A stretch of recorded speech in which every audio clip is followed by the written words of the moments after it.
भेजा हमें, हम यहाँ आ गए, तुमने भेजा हमें, हम यहाँ आ गए। अच्छा, यहाँ आए हो तो अपनी मर्जी से कि उन्होंने भेजा? सही सही बताना, अपनी मर्जी से आए हो या उन्होंने भेजा? उन्होंने भेजा है। अरे जाओगे कब? अपनी मर्जी से नहीं जाने के, पक्की बात है। कभी थोड़ी देर बाद भी जाने लगो, 7 बज जाए तो इसमें आपकी मर्जी तो नहीं चलने की? चलेगी, चलेगी। पीछे वाले कह रहे हैं चलेगी, चलेगी। क्यों भाई? एक जगह कथा चल रही थी, तो गुरुजी जब आए तो गुरुजी ने भक्तों से पूछ लिया कि भक्त बताओ भाई भगवान है? तो आप जैसे ही बैठे थे ईमानदार, तो उन्होंने जो है ये कहा कि कुछ लोगों ने विचार किया कि क्या कहूं, तो भक्त जो थे ना मौन हो गए, चुप हो गए, कुछ नहीं बोले। तो गुरुजी उठे, व्यासपीठ से चले गए, कह आज की कथा पूरी, अब कथा कल होगी। भक्तों ने कहा गुरुजी के जब कमाल है। तो भक्तों ने विचार किया कल देखेंगे गुरुजी को। गुरुजी जैसे व्यासपीठ पे विराजमान हुए तो सारे भक्त से पूछा कि भक्तों बताओ भगवान है या नहीं? तो आधे भक्त तो कह रहे हैं और आधे है नहीं, हमने देखा उखा नहीं है। गुरुजी ने कहा आज की भी कथा पूरी, अब कल होगी। भक्तों ने कहा कमाल है। अगले दिन फिर वही बात आई, गुरुजी ने पूछा कि भक्तों बताओ भगवान है?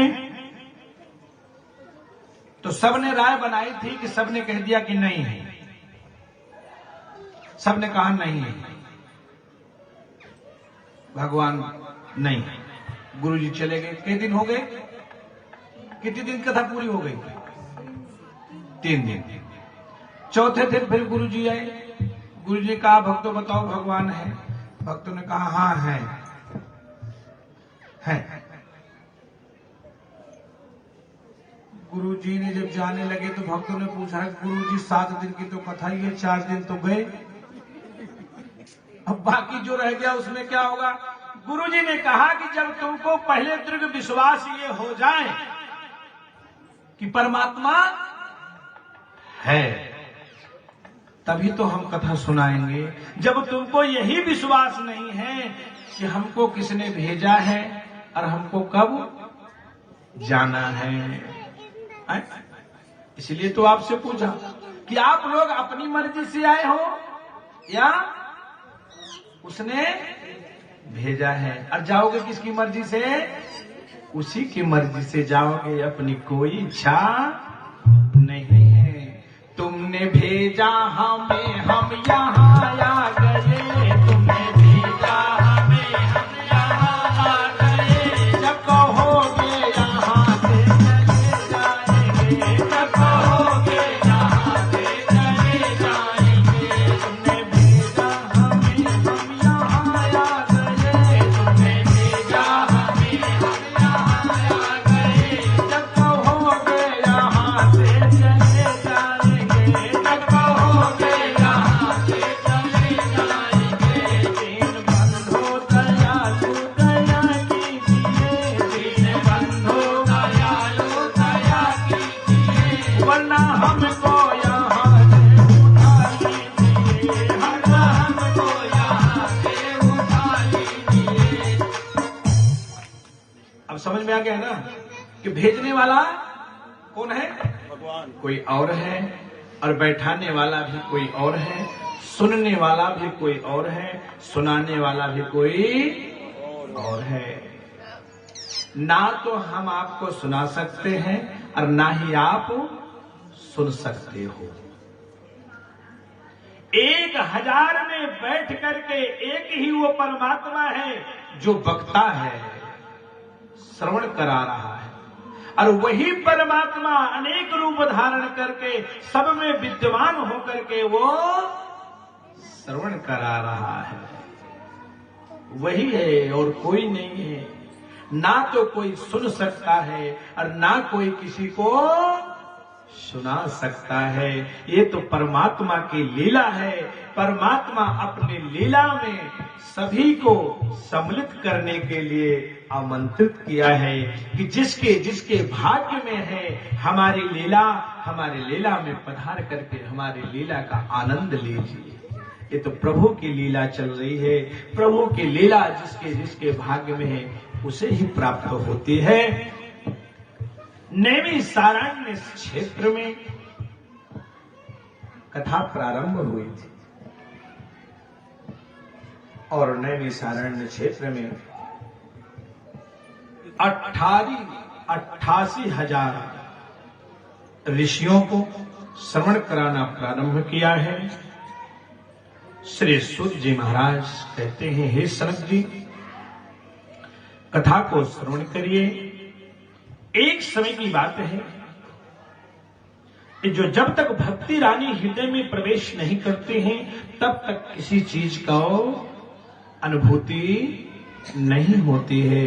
भक्ति महारानी का जन्म जो है वो द्रविड़ देश में हुआ है और भक्ति महारानी कर्नाटक में पली है, महाराष्ट्र में सम्मानित हुई है और गुजरात में जब पहुंचे हैं ना तो गुजरात में पहुंचते पहुंचते भक्ति रानी को बुढ़ापे ने घेरना प्रारंभ किया है।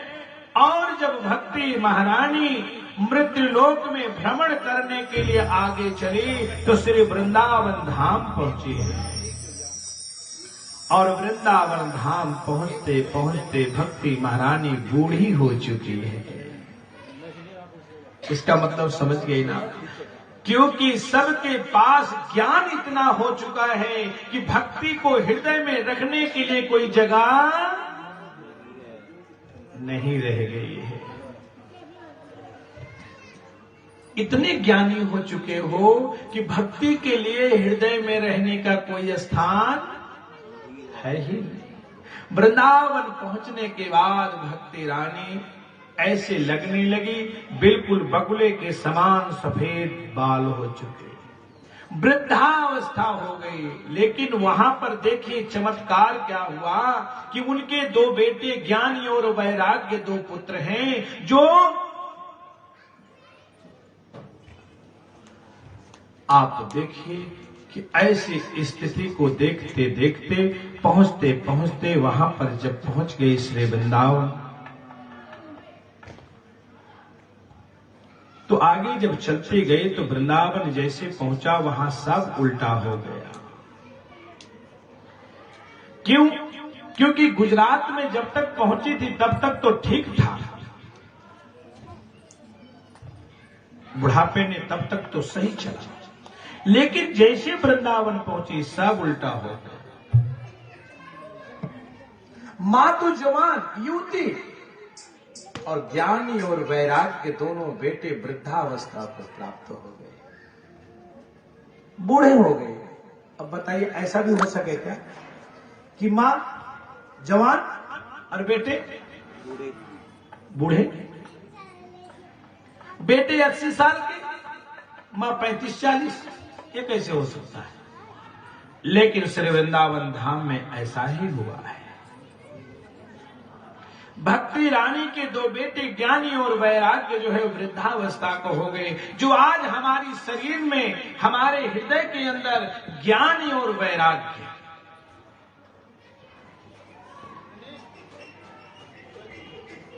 ज्ञान और वैराग्य जो है, वैराग्य समझ रहे हो? त्याग। त्याग किसी के शरीर में नहीं रहा। एक दिन का व्रत अगर करना पड़ जाता है तो चक्कर आने लगते हैं। एक दिन के व्रत में कोई चीज त्याग करना पड़ जाए तो मन को कई बार समझाना पड़ता है, चलो कोई बात नहीं, हमने दे दिया है, अब क्या उसकी चिंता करनी। फिर भी कई आदमी से कहोगे, जरूर मानोगे नहीं, हमने दे दिया, फिर क्या चिंता करनी है, छोड़ो जाने दो, कोई बात नहीं। अब बताओ, मतलब वैराग्य आपका साथ छोड़ पीछा नहीं छोड़ रहा है, फिर भी पकड़ रखा है। भक्ति रानी वहां पर देखती क्या है कि जब अपने आप को इवा देखती है ना, तो भक्ति रानी को बड़ा दुख हुआ, बड़ा दुख हुआ। लेकिन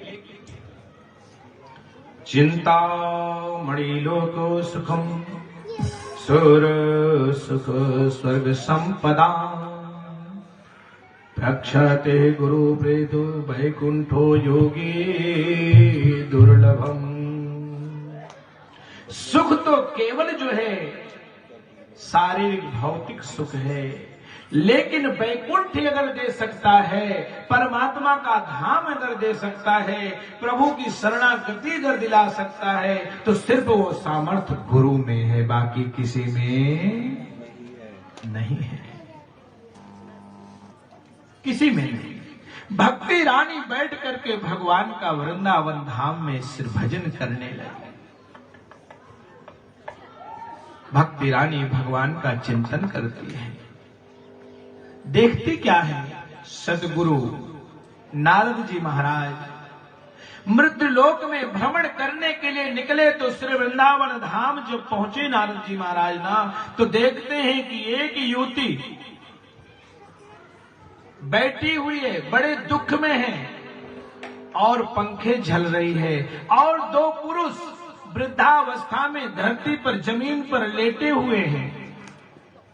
नाना प्रकार की देवियां सब वहां पर बैठ करके पंखे झल रही हैं, पंखे चला रही हैं। नारद जी ने सोचा कि वृंदावन स्थान में ऐसा ये दृश्य देखने को मिला, और जैसे नारद जी के ऊपर भक्ति रानी की दृष्टि पड़ी ना, तो भक्ति रानी नारद जी महाराज से निवेदन करती हैं, भो भो साधु क्षणं तिष्ठत मम चिंतामपि नाशनम् दर्शनं तलोकस्य सर्वधं हरं परम।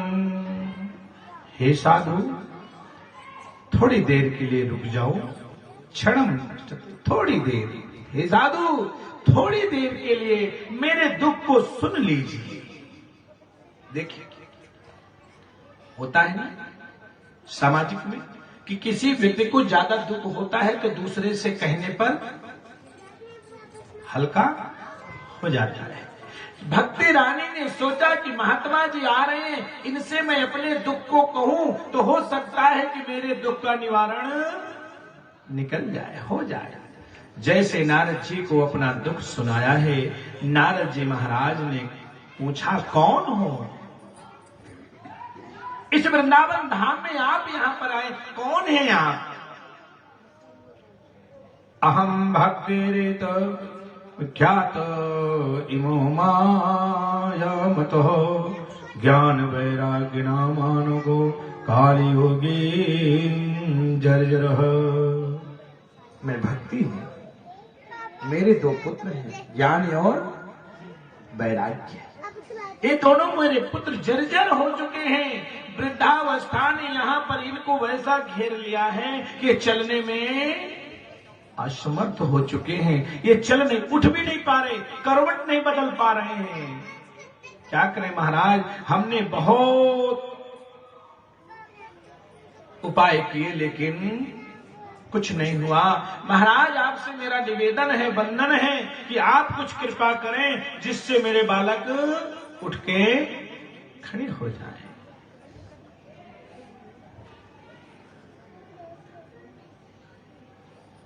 श्री नारद जी महाराज भक्ति रानी के दुख को दूर करने के लिए भगवान का आवाहन करते हैं, वंदन करते हैं और भगवान नारायण का चिंतन करते हैं।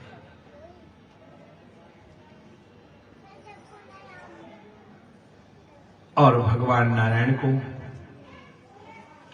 स्मरण किया,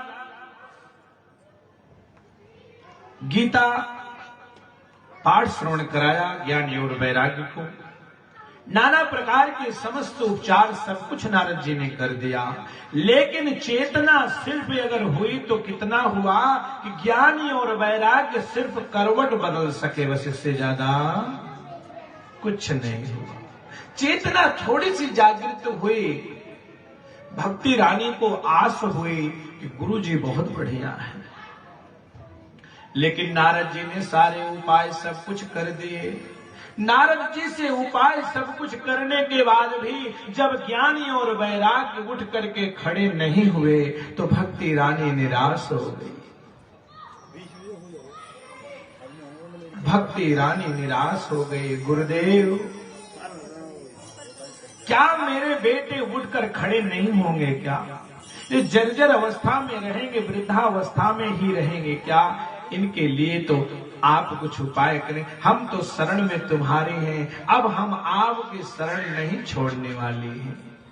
देखिए, भक्ति रानी ने नारद जी महाराज से वंदन किया है, महाराज जब तक आप मेरे दोनों बालकों को स्वस्थ नहीं कर देंगे मैं आपका चरण नहीं छोड़ूंगी। नारद जी ने सोचा जा तो हम कहीं और रहे थे, आगे कहीं और, अब पहले इनका इलाज करें तो फिर आगे देखें। नारद जी महाराज ने गीता, गायत्री इत्यादि जितने भी वेद मंत्र थे, वेद ध्वनि नारद जी ने अपनी बीड़ा के तार पर वेद की धुनिया सुनाई, लेकिन बहुत थोड़ा असर ही हुआ, इससे ज्यादा कुछ नहीं हुआ। नारद जी हार गए। नारद जी ने सोचा क्या करें, अब कैसे करें, मना भी नहीं कर सकते क्योंकि सब जानते नारद जी तो नारायण के परम भक्त हैं। नारद जी ने भगवान का स्मरण किया, प्रभु कैसी समस्या में डाल दिया मुझे, अब छोड़ के जाएं तो नहीं बनता, क्योंकि भक्ति रानी ने कहा कि नारद जी अब आप हमें छोड़ के नहीं जा सकते हैं, जब तक मेरे बेटे युवावस्था में नहीं होंगे आप तब तक यहां से नहीं जाएंगे। नारद जी ने भगवान नारायण का स्मरण किया, श्रीमन नारायण हरि भज मन नारायण हरि, श्रीमन नारायण हरि भज मन नारायण हरि, श्रीमन नारायण हरि भज मन नारायण हरि, श्रीमन नारायण हरि भज मन नारायण हरि,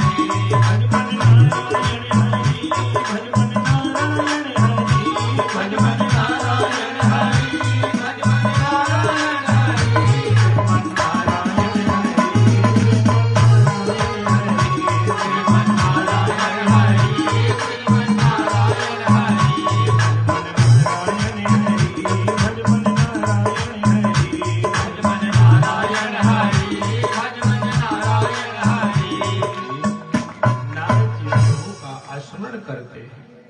और जब स्मरण करने लगे ना तो आकाशवाणी हुई, नारद जी चिंता न करो, आपका मनोरथ अवश्य पूर्ण होगा।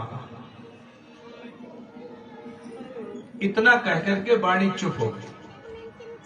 जो आकाशवाणी हुई ना इतना ही बोला।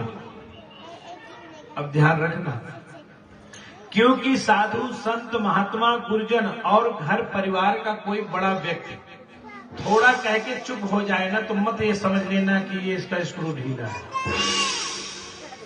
ये पक्की बात है। साधु संत महात्मा गुरुजन घर का बड़ा परिवार का व्यक्ति अगर थोड़ा कह के चुप हो जाए ना तो अपने आप समझ लेना कि इसके अंदर कुछ ना कुछ खास बात है, इसको अपने आप ढूंढ के निकाल लो, जीवन में तुम्हारे काम आएगा। आकाशवाणी ने कहा, नारद जी, तो नारद जी ने जब ये बात आकाशवाणी सुनी तो नारद जी प्रभु का ध्यान किया, प्रभु क्या करें, चिंता ना करें तो क्या करें। आकाशवाणी फिर दोबारा आकाशवाणी होती है, नारद जी सत्कर्म करो। बस नारद जी को आकाशवाणी में सुनाई दिया कि नारद जी चिंता मत करो। तो नारद जी ने भगवान का ध्यान किया कि प्रभु ये चिंता का ही तो विषय है। हमने सारे उपचार, जितनी दवाई मेरे पास थी सब पिला दी, लेकिन कामयाबी। तो आकाशवाणी कहती है कि नारद जी सत्कर्म करो। बस नारद जी समझ गए। नारद जी ने भक्ति महारानी से निवेदन किया, भक्ति रानी आप यहीं पर वृंदावन धाम में श्री बांके बिहारी के श्री चरणों पर आप निवास करें। हम आपके उपाय के लिए खोज करने के लिए जा रहे हैं। जब तक आपके बेटे चैतन्य नहीं हो जाएंगे हम तब तक वापस नहीं। आपके बेटे युवा होंगे, ये मेरा वादा है। अब तो नारद जी प्रभु का गुणगान करते हुए, नारायण नारायण करते हुए नारद जी महाराज श्री बद्रिका आश्रम की तरफ चल दिए। बोले बद्री विशाल भगवान की जय। बद्री विशाल भगवान की तरफ चल दिए। बहुत आदमी ऐसे हैं जो बद्रीनाथ गए होंगे। है कोई ऐसा जो बद्रीनाथ गए हुए हैं? मंडी में चाट वालों के यहां कौन कौन गया है?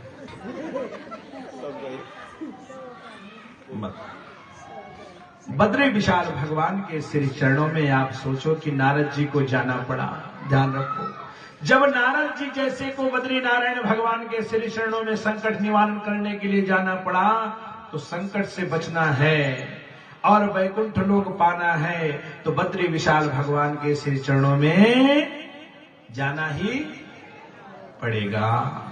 ठीक, कहते नहीं वृंदावन में रहने तो राधे राधे बोल दो, राधे राधे, जय श्री राधे, राधे राधे। नारद जी महाराज जो है जाते हैं और बद्री विशाल भगवान के श्री चरणों में जाते हैं, दंडोत प्रणाम करते हैं। चिंता में डूबे हुए हैं, क्योंकि जब तक कोई रास्ता नहीं मिलता ना तब तक चिंता दूर नहीं होती। देखते क्या है कि सामने सनक सनंदन, सनातन, सनत कुमार चारों भाई बद्री विशाल भगवान के समक्ष विद्यमान हैं, बैठे हुए हैं। और हमेशा 5 वर्ष का बालक जैसे होता है ऐसी अवस्था में हमेशा परमानेंट रहते हैं। ना तो बूढ़े हो, ना जवान हो, ना युवा हो, जिस अवस्था में है इस अवस्था में हमेशा रहते। नारद जी महाराज ने जब देखा सनत कुमारों को तो दंडोत प्रणाम किया। सनत कुमारों ने कहा कि मुनिवर नारद जी, ये आपके चेहरे का जो ये दिख रहा है आपकी उदासी, इसका कुछ कारण है? आप जैसे संत को उदासी, बताओ उदासी अगर गृहस्थी को हो तो समझ में भी आवे कि भाई चलो कुछ खत्म हो गया हो, लेकिन संत को, आप जैसे महात्मा को इतनी बड़ी उदासी आपको दिख रही है, हमको क्या कारण है? नारद जी ने प्रणाम किया, महाराज एक बहुत बड़े संकट में घिरे हैं, आप इस संकट का निवारण कीजिए। सनत कुमारों ने कहा नारद जी आप अपने संकट के निवारण का बात बताइए, ऐसी क्या बात है? तो नारद जी महाराज ने भक्ति रानी की पूरी कथा का वृत्तांत सब सुनाया। महाराज ऐसे ऐसे संकट में हम रास्ते से जा रहे थे, देखा श्री वृंदावन धाम में एक युवती बैठी हुई है और 2 जर्जर वृद्धावस्था में 2 पुरुष लेटे हुए हैं, देवियां सब पंखे झल रही हैं। और हमने जब पूछा तो उन्होंने बताया मेरे बेटे हैं ज्ञानी और वैराग्य। महाराज हमने उन्हें वचन दिया है कि आपका दुख है अवश्य दूर करेंगे, भक्ति रानी का दुख अवश्य दूर करेंगे। अब आप विचार करिए, ऐसा मत कभी विचार किया करो कि सिर्फ दुख हमको ही है। अब भक्ति रानी जैसे को भी दुख, नारद जी जैसे को भी दुख है। अब विचार करो, और यहां तक कि इस धरा पर परमात्मा आए तो उनको भी उठाना पड़ा नहीं। तो ये कभी हिरास मत माना करो कि भगवान हमको संकट दे रहा है, हमको दुख दे रहा है। दुख तो भगवान जैसे सिक्के के दो पहलू है ना, ऐसे भगवान के पास सुख और दुख के दो पहलू हैं। कभी सुख आता है और कभी दुख आता है। ये चक्कर रुक नहीं सकता, इसे भगवान चलाता है। ये चक्कर रुक नहीं सकता, इसे भगवान चलाता है। ये चक्कर रुक नहीं सकता, इसे भगवान चलाता है। ये चक्कर रुक नहीं सकता, इसे भगवान चलाता है। कोई दुनिया में आता है, कोई दुनिया से जाता है। कोई दुनिया में आता है, कोई दुनिया से जाता है। कोई दुनिया में आता है, कोई दुनिया से जाता है। कोई दुनिया में आता है, कोई दुनिया से जाता है। ये चक्कर रुक नहीं सकता, इसे भगवान चलाता है। ये चक्कर रुक नहीं सकता, इसे भगवान चलाता है। ये चक्कर रुक नहीं सकता, इसे भगवान चलाता है। ये चक्कर रुक नहीं सकता, इसे भगवान चलाता है। समझ गए ना? ये सुख और दुख किसके हाथ में है? जोर से बोलो, किसके हाथ में है? भगवान के हाथ में है ना। अगर अपने हाथ में होता तो सबको क्या चाहिए था? सुख चाहिए था। दुख किसी को पसंद ही नहीं है। सबको पसंद क्या है? सुख पसंद है। लेकिन जान रहे हो कि हमारे हाथ में सत्ता नहीं है, फिर भी प्रयास करते हो क्या पाने का? सुख पाने का। दुख पाने का प्रयास नहीं कर। दुख पाने का तो प्रयास सिर्फ एक ने किया था। दुख पाने का प्रयास सिर्फ एक ने किया था। पता कौन है? माता। जोरदार ताली बजाओ भाई सिखाने के लिए। जोरदार ताली तो बजा दो। कुंती माता ने किस चीज की कामना करी थी? दुख पाने की। दुख पाने की। भगवान से कहा था कि हमको अगर देना है तो सिर्फ दुख दे दो, हमें सुख की जरूरत। और आप लोग हमें सुख दे दो, दुख अपने पास रखो। दुख तुमको मुबारक हो, सुख हमको स्वीकार हो। ये तो है ना। बस ये ध्यान रखो कि जिसके पास सुख ही सुख है, उसके पास दुख आ ही नहीं सकता है। परमात्मा तो जैसे हम अपने बच्चे को लाड़ प्यार करते हैं, ऐसे मेरा परमात्मा भी सभी को लाड़ प्यार करता है। सभी को परमात्मा लाड़ प्यार करता है। नारद जी महाराज ने सनत कुमारों से प्रार्थना करी, प्रभु संकट कैसे दूर हो सकते हैं भक्ति रानी की। सनत कुमारों ने कहा, महाराज नारद जी आप जाइए, भक्ति रानी के संकट को दूर करने के लिए एक यत्न करिए। यत्न क्या करें प्रभु? जाइए श्रीमद् भागवत महापुराण का आयोजन कराइए और उससे ही भक्ति रानी के संकट दूर हो जाएंगे। नारद जी ने कहा, महाराज श्रीमद् भागवत महापुराण का आयोजन ये तो बहुत बड़ी बात है, कैसे कराएं हम? अच्छा मान लो इसको करा भी दें तो सबसे पहले आयोजन क्या होता है? प्रचार। नारद जी महाराज ने कहा कि गुरुदेव अगर मैं जाकर के प्रचार तो मैं कर दूंगा, पर जगह कहां ढूंढूंगा?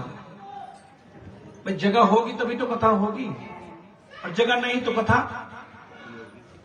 सनत कुमारों ने कहा, नारद जी हरिद्वार क्षेत्र में आनंद नामक घाट पर जाइए, बड़ी सुंदर सुंदर सफेद बालू बिछी हुई है और वन के बड़े सुगंधित सुगंधित फूल खिले हुए हैं, हवाएं बड़ी सुंदर हैं, गंगा जी की लहर बड़ी सुंदर है। इस स्थान पर जाकर के आप आयोजन कराइए।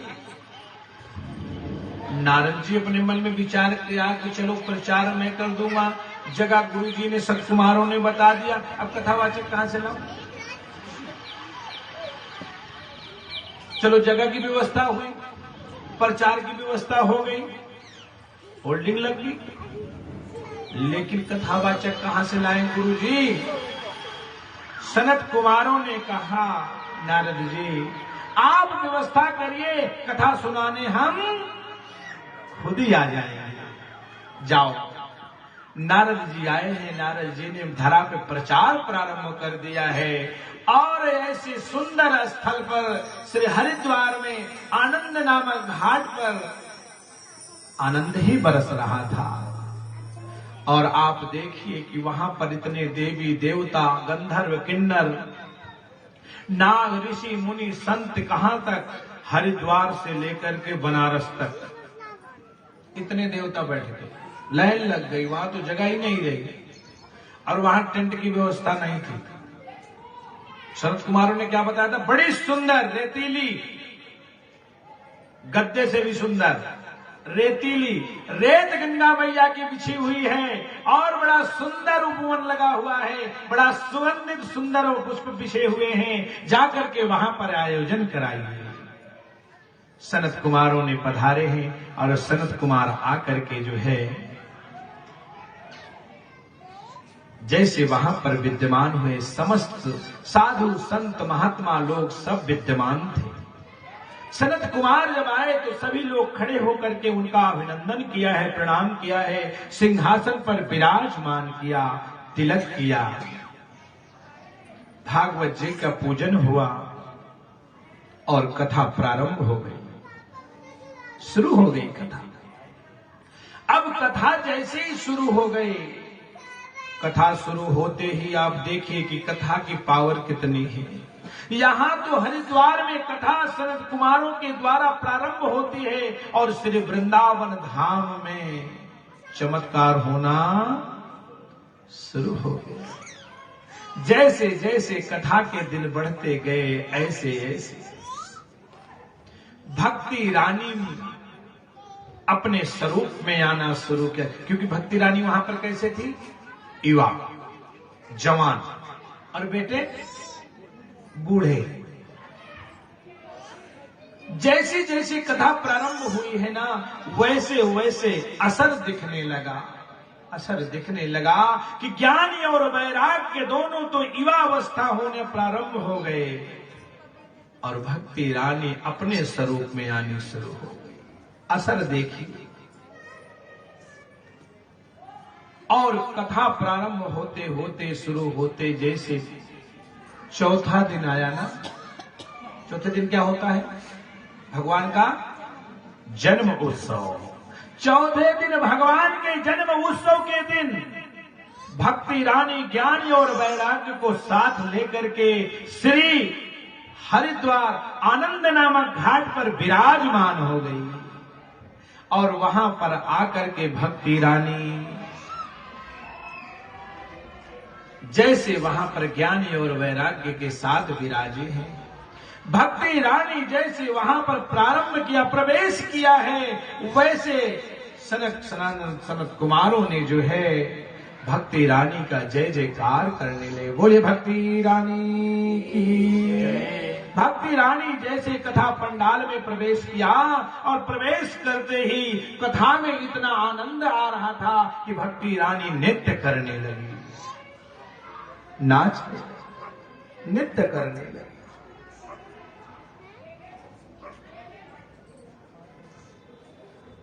भक्ति रानी नारद जी को प्रणाम करते हैं। मुनिवर, आपने मेरे ऊपर बड़ी भारी कृपा करी, बहुत बड़ा उपकार किया है, जो मेरे दुख को दूर किया है। अगर आप ना होते, इसलिए कहा है ना कि जिस काम को भगवान नहीं कर पाते हैं, भगवान नहीं कर पाते हैं उसको हनुमंत करते हैं। जिसको भगवान नहीं कर पाते उसको हनुमंत करते हैं, और जिसको हनुमंत नहीं कर पाते उसको संत करते हैं।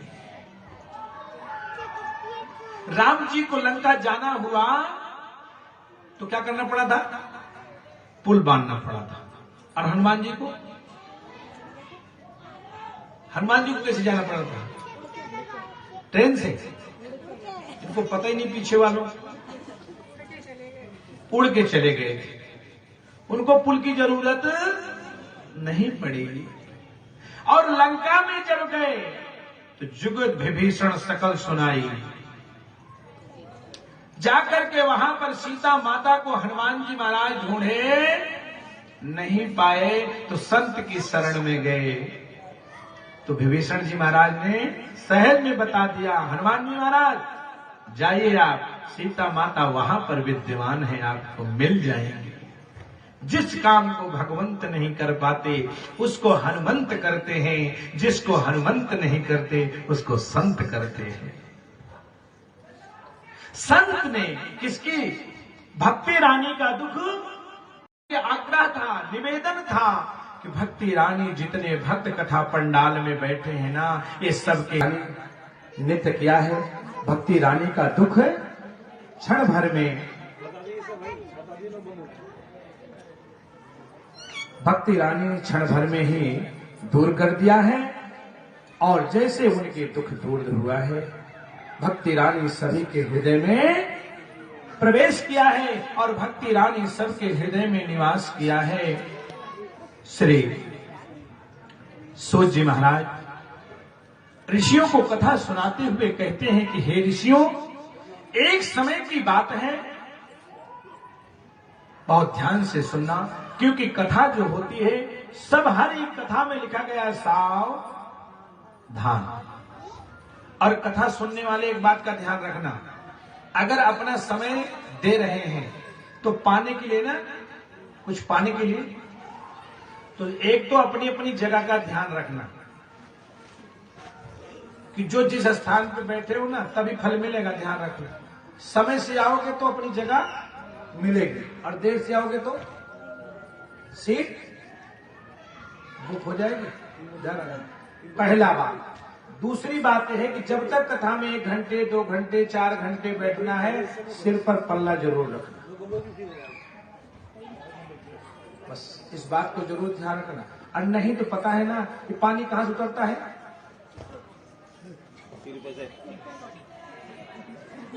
और सिर का पानी जब उतर गया तो फिर उतर ही गया, फिर चढ़ने वाला। अगर सोने पे कोई और रंग चढ़ाओ तो चढ़ेगा क्या? नहीं चढ़ने का ना, बस यही समझिए। क्योंकि जो कुछ भी मिलेगा पल्ले में ही मिलेगा।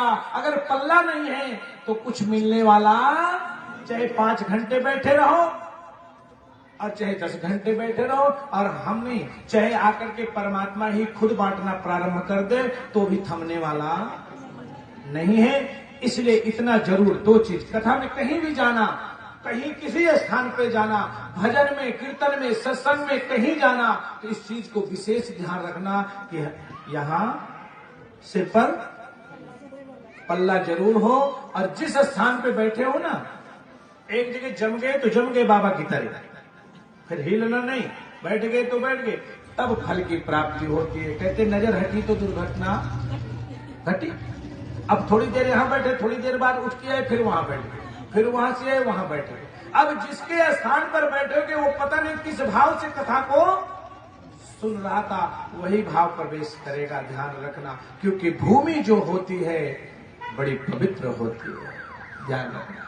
तो जिस स्थान पर कथा हो जाती है वो भूमि बहुत ही पवित्र हो जाती है, बड़ी भाग्यशालिनी होती है। श्री सूत जी महाराज आगे की कथा को श्रवण कराते हुए कहते हैं कि एक समय की बात है, एक आत्मदेव नाम के ब्राह्मण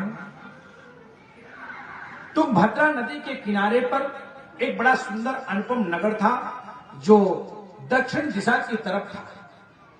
बड़ा सुंदर नगर था और वहां पर सब धनवान लोग, भक्त लोग, सारे निवास करते थे, सब प्रति लोग निवास करते थे। उस नगर में विद्वान,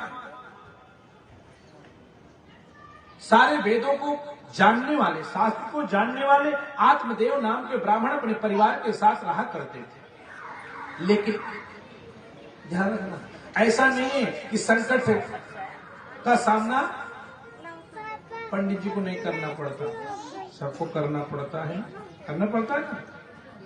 ऐसा कोई नहीं है कि जिसको नहीं करना पड़ता, कि पंडित जी सबको उपाय करते तो इनको कुछ होता ही नहीं।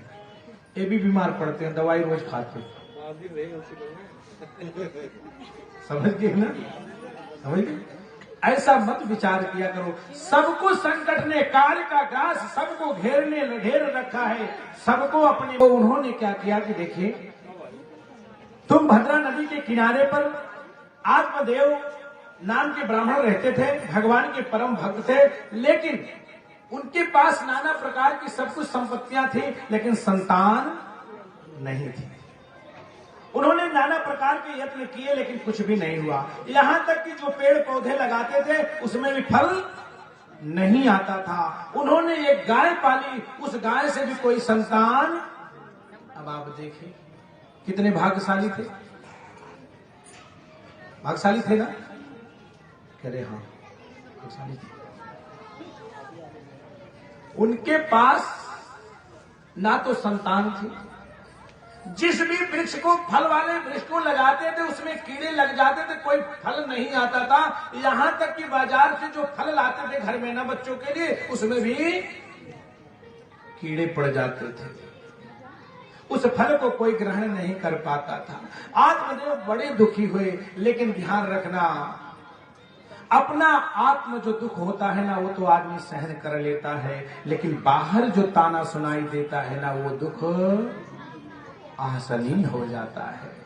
लोग बाग जब बाहर, पत्नी और अपने आप जब बाहर जब जाते थे ना, तो लोग बाग कहते थे पुत्रहीन है, इसका मुंह देखना ठीक नहीं है, उचित नहीं है, इसका मुंह देख करके अगर हम जाएंगे तो मेरे काम रुक जाएगा। आत्मदेव को बड़ी गलानी हुई। एक दिन आत्मदेव महाराज जो है ना, अपने मन में विचार किया,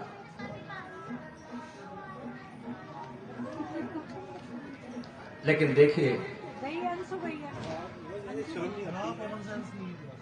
देखिए कि संतान बड़े भाग्य से होता है।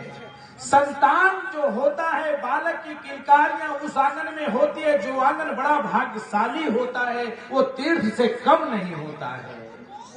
क्योंकि राजा चित्रकेतु जो है ना, राजा चित्रकेतु के कोई संतान नहीं थी। संतान प्राप्त करने के लिए 10,000 शादी के लिए, कितनी 10,000 विवाह किया, लेकिन एक भी संतान फिर भी नहीं हुई। अब आप देखिए, एक भी संतान नहीं हुई। लोग वाग आत्मदेव को कह रहे हैं कि आप दूसरा विवाह कर लीजिए, लेकिन आत्मदेव कह रहे हैं कि जब भाग में होगा तो इसी से हो जाएगा, और भाग्य में ही नहीं है तो ब्याह कितना कर लूं, संतान नहीं होगा। लेकिन जब समाज को उनको दुख सहन करना पड़ा, तो आत्मदेव ने अपने मन में एक बात रखी, इससे बढ़िया मर जाना ठीक है, रहना नहीं चाहिए। लोग बाग बहुत ताने मार रहे हैं, मर जाना चाहिए। आत्मदेव घर में किसी को बताया नहीं, आत्मदेव घर से बाहर निकले हैं और आत्मदेव आत्महत्या करने के लिए चल दिए। और आत्मदेव भगवान के, देखिए भगवान का भक्त, संतुलन तो जरूर कभी कभी बिगड़ जाता है, लेकिन घूम के फिर वहीं आता है, क्योंकि उसका मन और कहीं दूसरी जगह टिकने का ही नहीं चाहिए। कितना प्रयास कर ले, गलती हो सकती है, गलती हो जाएगी, लेकिन होने के बाद भी जो पश्चाताप होगा वो भी भगवान के चरणों में, प्रभु बहुत गलती होगी, ऐसा नहीं होना चाहिए। आत्मदेव घर से बाहर निकले हैं और आत्मदेव जाते हैं। दोपहरी में धूप बड़ी कड़ाके की पड़ रही थी, और बड़ी कड़ाके की धूप जो पड़ रही थी ना, तो आत्मदेव को प्यास लगी। एक सरोवर पर आत्मदेव महाराज पहुंचे हैं और वहां पर जाकर के देखा जल बड़ा सुंदर है। वहां पर बैठे, जलपान किया और बैठ करके भगवान का ध्यान करने बैठे। गए किस लिए थे? आत्महत्या करने, कर क्या रहे हैं? भगवान का ध्यान। गए तो मरने के लिए थे। अब देखो, विचार करो, एक व्यक्ति घर वालों से बहुत दुखी था, बूढ़ा, घर से निकला, लालटेन साथ में लिया, अंधेरी रात में चल पड़ा। किसी ने पूछा, बाबा कहां जा रहे हो? मरने जा रहा हूं। अरे मरने तो जा रहे हो तो अच्छी बात है, पर ये लालटेन क्यों ले रखी है? मरने तो जा रहे हैं, लालटेन क्यों ले रखी है? बाबा ने कहा, लालटेन बेटा इसलिए ले रखी है, अगर चोट लग गई तो तेरा बाप दवाई करावेगा। अगर मेरी चोट लगी दवाई कौन करावेगा? बाबा तुम मरने के नहीं, जो चोट से डर रहा है वो मरेगा। इसमें लालटेन का क्या काम है? लालटेन तो मैं इसलिए लेके जा रहा हूं, अगर चोट लग गई मेरे दवाई कौन करावेगा? बाबा तुम नहीं मरने वाले। आत्मदेव गए तो थे आत्महत्या करने, लेकिन भगवान के ध्यान में लगन हुए। और आत्मदेव ने जब आंखें खोली ना, तो देखा एक संत आ रहे हैं सामने से। भक्ति में रानी का दुख किसने दूर किया? एक संत ने। आत्मदेव का भी दुख दूर होगा। आत्मदेव देखते हैं संत आ रहे हैं, और जैसे संत आए, हाथ पैर जल में सरोवर में धोया, भगवान का वंदन किया। आत्मदेव को देखा, आत्मदेव उठ करके प्रणाम किया, चरण वंदन करी है। आत्मदेव को देखते हुए पूछने लगे, आप कोई विप्र लगते हैं, बड़े उदास हैं।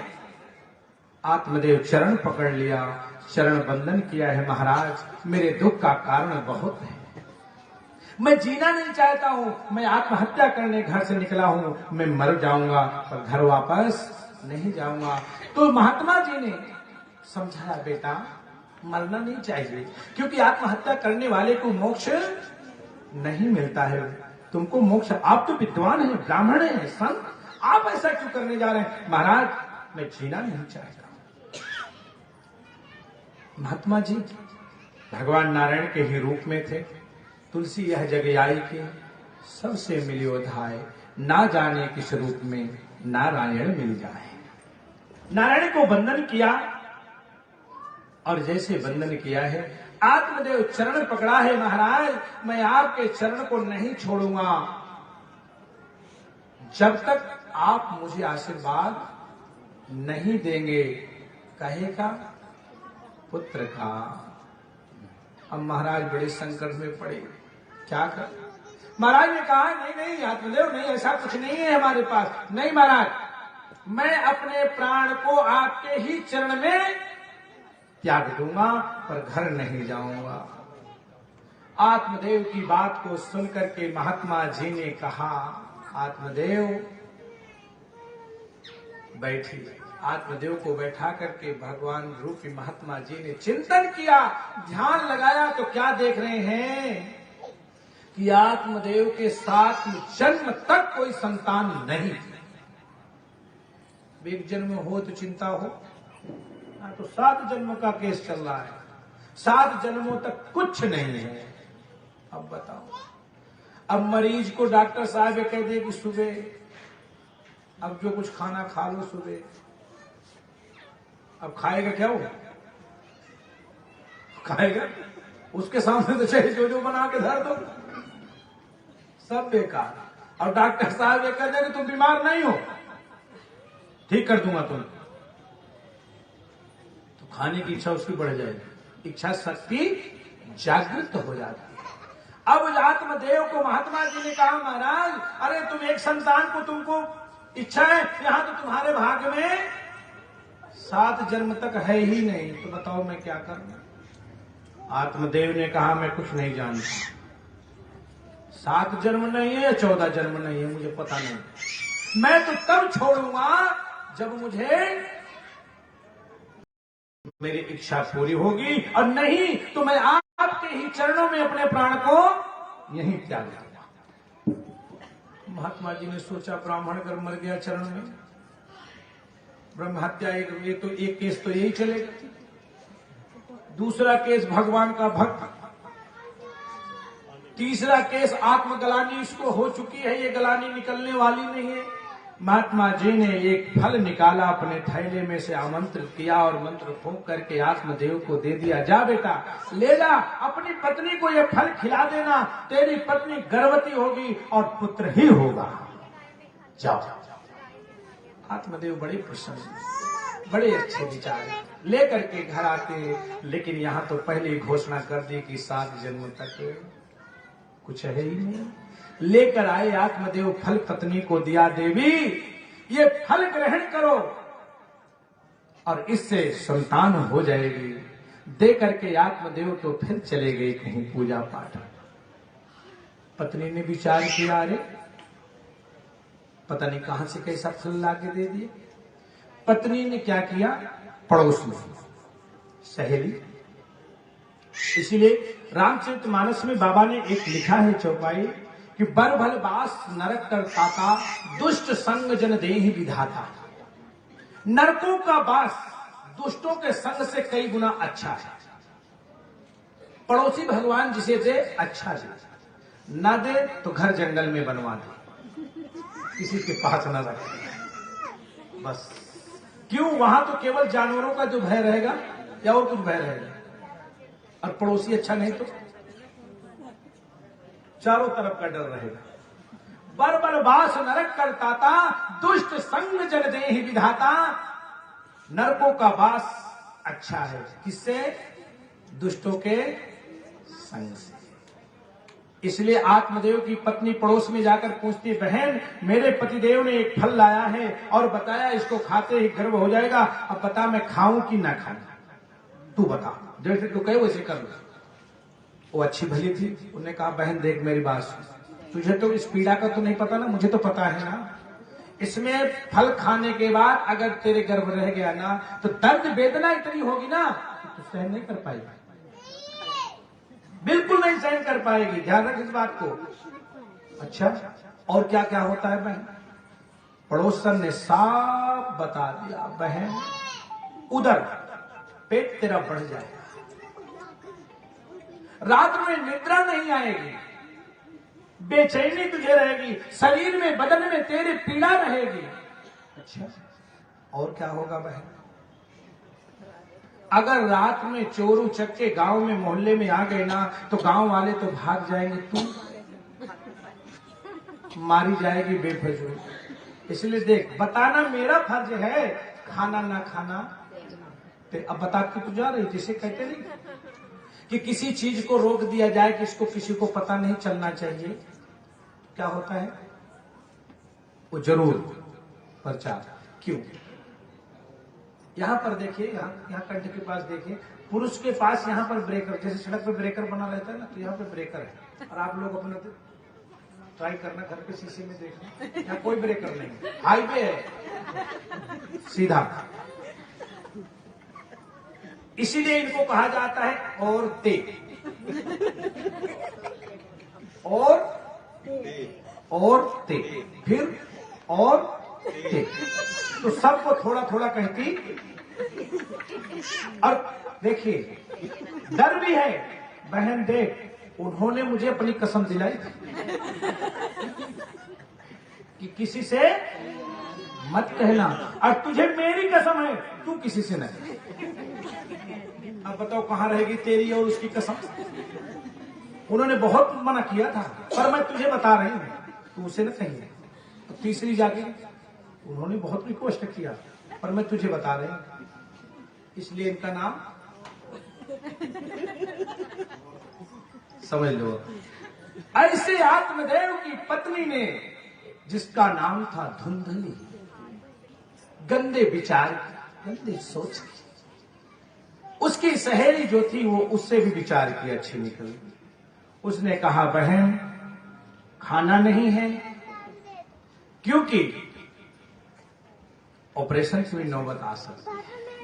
बहुत सारी कहानियां बता दी, तो धुंधली के मन में आ गया, ठीक है नहीं खाऊंगी, फिर क्या करूं?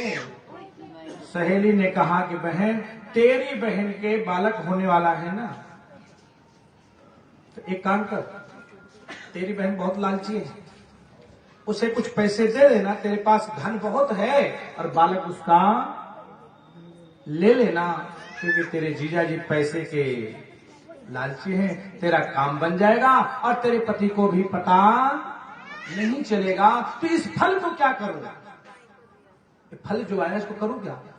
सहेली ने कहा कि इस काम कर, तेरे यहां गाय है ना, उस गाय को खिलाएगा तो पता भी चल जाएगा कि फल सही है या नहीं है, कि तेरे पति ने जो ला के दिया था ये सत्य दिया था या असत्य दिया। ठीक कहा है आपने, बिल्कुल सत्य कहा, ऐसा ही करूंगी। और घर आई, घर आकर के वो फल गाय को, अब तो महात्मा का दिया हुआ फल है, वो तो निष्फल हो ही नहीं सकता कभी।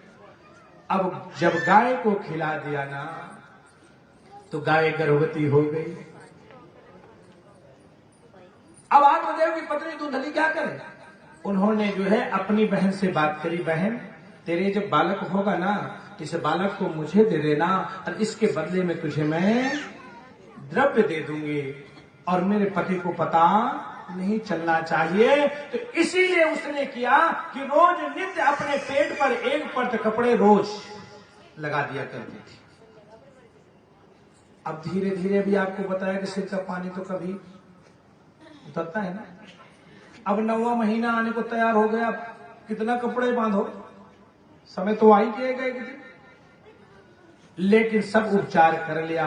जब उसकी बहन को संतान हुई ना तो संतान को मंगा लिया, पैसे द्रव्य दे दिया और जब संतान आई तो आत्मदेव को बता दिया कि पुत्र उत्पन्न हुआ है, पुत्र का जन्म हुआ है। अब आत्मदेव तो ब्राह्मण सीधे साधे बेचारे, उनसे किसी से कोई लेन देन नहीं, उन्होंने तो उत्सव कर दिया, दान दे दिया, ये कर दिया, गोदान कर, सब कुछ कर दिया।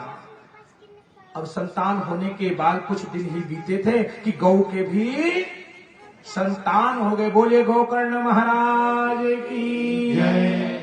गोकर्ण महाराज का जन्म हुआ है, जिनका आधा शरीर गाय का है और आधा शरीर मनुष्य का है।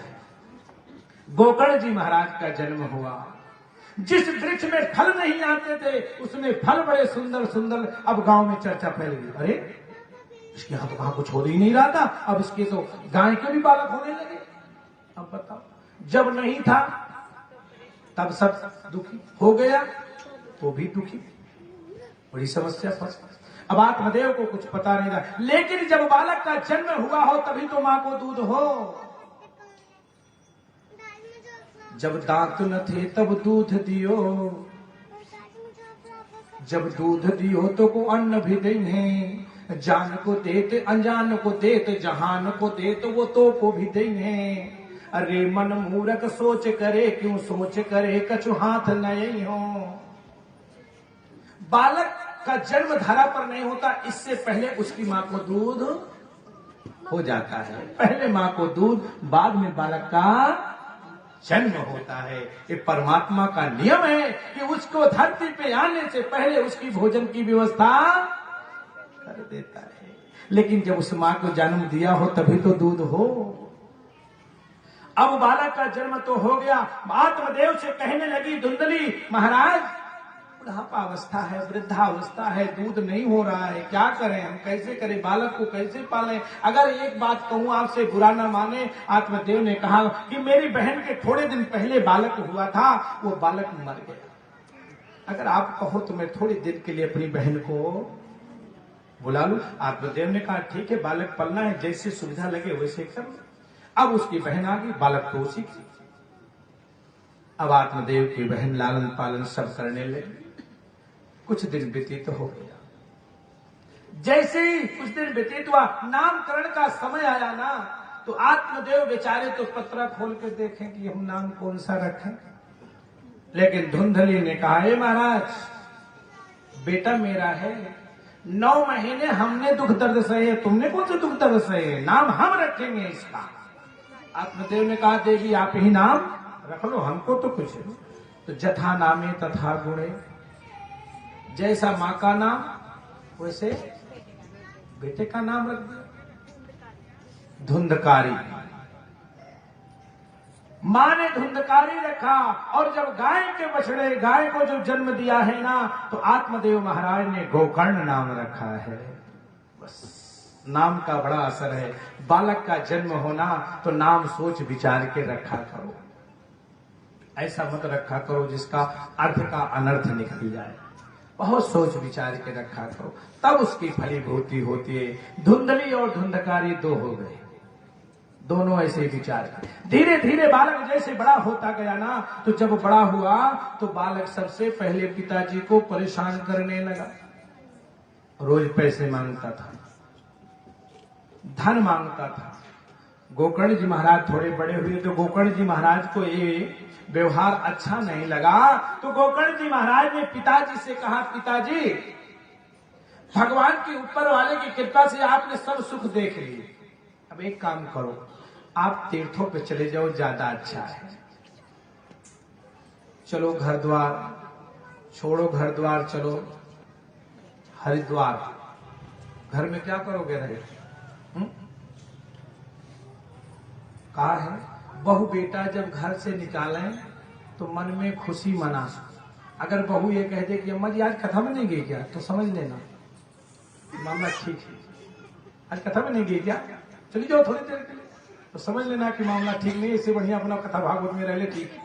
बहु बेटा जब घर से निकाले मन में खुशी मनासू, महारो नट राजा थारे नचाए नाचू। नचाता कौन है? यही। और जैसे उन्होंने ऐसा विचार कर ही रहे थे, पिताजी तो गोकर्ण जी महाराज के कहने से घर छोड़ करके चले गए। अब जब पिताजी चले गए तो बेटा मां को सताने लगा, जैसे मर्जी वैसे करने लगा, घर के धन और संपत्तियों को ले जाकर के लुटाने लगा। धीरे धीरे धीरे धीरे घर की संपत्ति कब तक रहेगी? जब सब खर्च हो गया, कुछ रह नहीं गया, तो मां से मांगने लगा, कुछ खर्च दीजिए। मां ने कहा बेटा अब तो कुछ नहीं है। मां को पीटने लगा। गोकर्ण जी महाराज से देखा नहीं गया, गोकर्ण जी महाराज क्या करें, बड़े चिंतातुर हुए। एक दिन धुंधली रात्रि के अंधेरे में उठी है और जाकर के कुएं में कूद गई। देखिए इतने संकट से तो पुत्र की कामना हुई, लेकिन जब अपना हो तभी जथा नामे तथा गुण। अब तो धुंधली भी जब चली गई ना, तो धुंधली के जाने के बाद गोकर्ण जी महाराज ने भी घर को छोड़ दिया। तू ही रह ले भाई, यहाँ माता नहीं रही, पिता नहीं रहे, तो हम ही रह के क्या करेंगे? उस घर में रहना ठीक नहीं जहाँ सुख शांति ना हो, चले जाना चाहिए। गोकर्ण जी महाराज तीर्थों की ओर चल दिए, तीर्थ यात्रा पर चले गए। अब तो अकेला हो गया, अब तो स्वतंत्र जीने लगा और धीरे धीरे धीरे धीरे क्या करने लगा कि वो चोरी करने लगा और वो 5 वैश्याओं की जाल में फंस गया। अब तो जो चोरी करके लाता था ना, सारा धन उन्हें सौंप देता था। एक दिन राजा के यहां चोरी करी। सूत जी महाराज ने सनकादिक ऋषियों से कहते हैं कि ऋषियों, एक दिन जब वो गया है ना, तो राजा के यहां बहुत सारा धन लाया। जब धन लाया रात्रि के समय, तो वैश्याओं ने विचार किया कि अगर राजा को पता चल गया तो हमारा क्या होगा?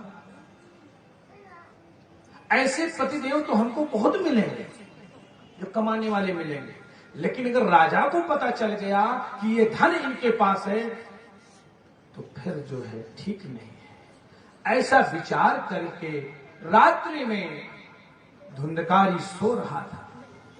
धुंधकारी के ऊपर 5 वैश्याओं ने, जैसे ज्ञान इंद्रियां, 5 ज्ञान इंद्रियां हैं, 5 कर्म इंद्रियां हैं, 1 मन है, इतने को मिलाकर के एक एकादशी आती है। कितने हो गए? 5 ज्ञान इंद्रियां, 5 कर्म इंद्रियां और 1 मन, तो कितना हो गया? 11। इसलिए एकादशी, एकादशी का व्रत सभी को अवश्य करना चाहिए। ऐसे ही काम की 5 वैश्याएं, ये सब विद्यमान शरीर में होती हैं, उनके वशीभूत हो गया और वशीभूत होकर के उन वैश्याओं ने उसके छाती पर चढ़ करके उसको दबा करके मारना शुरू प्रारंभ कर दिया। तो पापी की जीव जो है, पापी जो होता है ना, उसके प्राण जल्दी नहीं निकलते। बहुत मारा लेकिन उस चिल्लाता रहा, प्राण नहीं निकला। तो वैश्याओं ने गरम अंगारे लाए और उसके मुंह में दे दिया, अकाल मृत्यु, उसके प्राण निकल गए। वैश्याओं ने विचार किया कि इसके शरीर को कहां पर ठिकाने लगाऊं। ऐसा मन में विचार करके उन्होंने क्या किया, उसी के घर में आंगन में खोदा, जगह बनाई और उसी में दबा करके और सारा सामान लेकर के सब चली गई। कुछ दिन व्यतीत हुआ और व्यतीत होने के बाद अब तो घर में कोई नहीं रहा। गोकर्ण जी महाराज तीर्थ यात्रा करके भगवान नारायण के, बड़े सूर्य नारायण भगवान के उपासक थे गोकर्ण जी महाराज, इसलिए सूर्य नारायण भगवान को जल जरूर देना चाहिए। हनुमान जी महाराज के गुरु कौन है?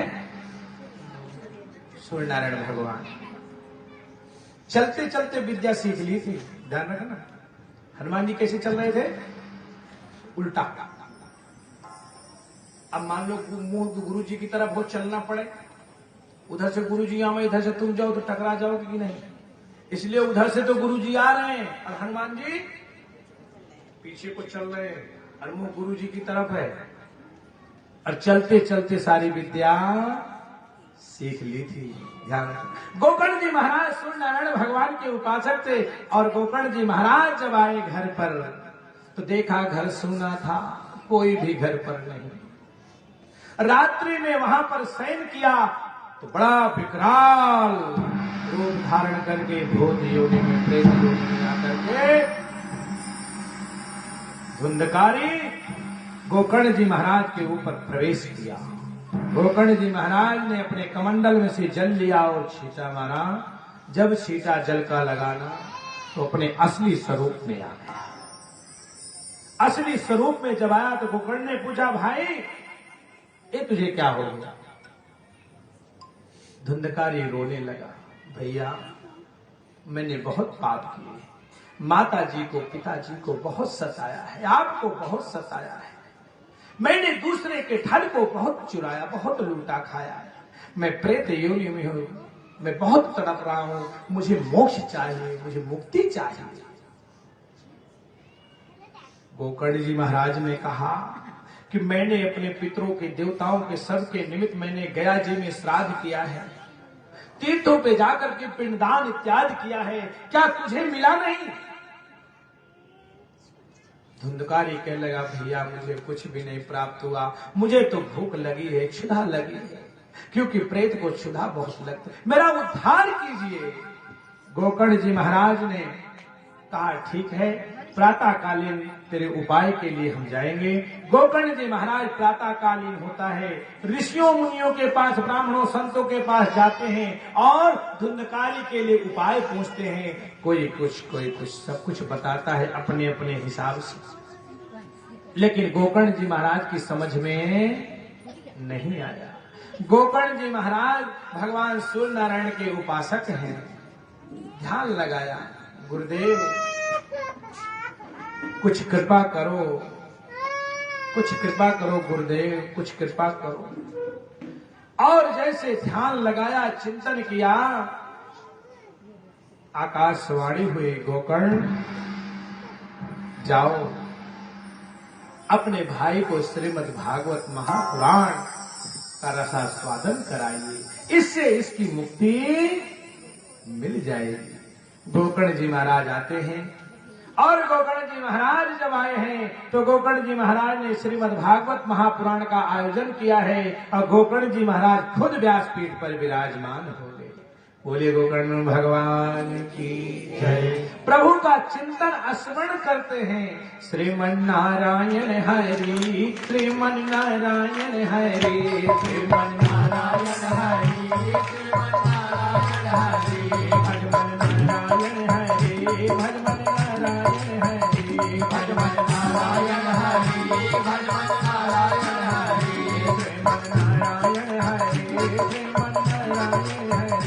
श्रीमन नारायण हरि, लक्ष्मी नारायण हरि, लक्ष्मी नारायण हरि, लक्ष्मी